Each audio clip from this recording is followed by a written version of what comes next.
programang ito ay rated SPG. Striktong patnubay at gabay ng magulang ang kailangan. Maaaring may masiselang tema, lengguwahe, karahasan, sexual, horror o droga na hindi angkop sa mga bata. Magandang araw mga kapamilya, narito naman po tayo sa ating paboritong palabas sa aking munting channel, FPG's Batang Quiapo. Isang araw nang dumating si Senior Facundo sa bahay nila ni Senior Bettina. Galit na galit si Senior Bettina kay Don Facundo.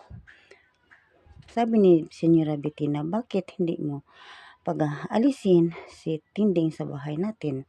Ang sabi ni Senior Facundo, kawawa naman si Tinding na hindi natin patirahan sa bahay natin kasi pinaalis siya ni Rigor sa kanilang pamamahay. At sa kabilang banda naman, si Marites ang dumating sa kanilang bahay.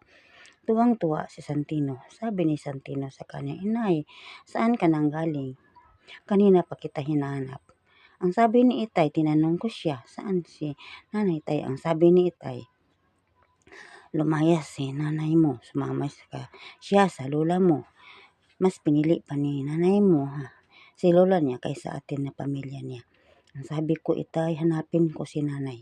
At sa kabilang banda naman, habang silang Tanggol at Supremo Amanda, habang sila nag-inom sa kanilang grupo, sinabihan ni Supremo si Tanggol, Tanggol, huwag kang magsinungaling. Nasa iyo ang Star of Venus? Sabi ni Tanggol, wala sa akin. Niligtas ko lang si Madonna at binulot ko yung mga nakalat na laman ng bag at sinunod ko sa bag at ibinigay ko ulit kay Madonna. Sa kabilang banda naman na nag-uwi si David sa pamahay nila ni Rigor. Sabi ni David kay Rigor, Itay, anong nangyari sa'yo? Sino ang nagbaril sa'yo? Baka si Tanggol naman yun. Kasi si Tanggol ang nagbigay ng malaking galit sa atin. Galit siya sa'yo, Itay.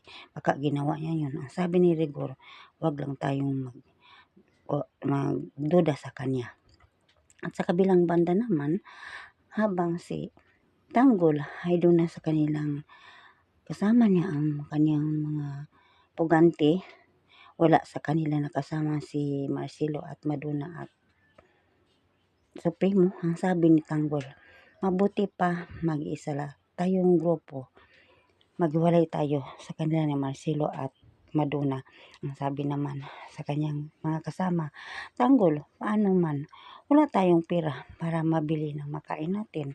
Ang sabi ni Tanggol, huwag kayo mag-alala.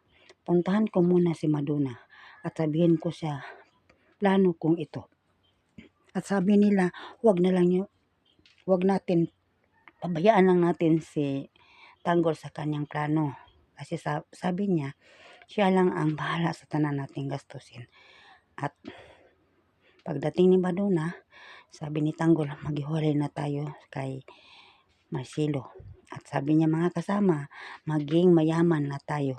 At ito lang mga kaibigan, sana huwag po ninyong kalimutan sa share, like, subscribe sa aking channel na ito. Maraming salamat.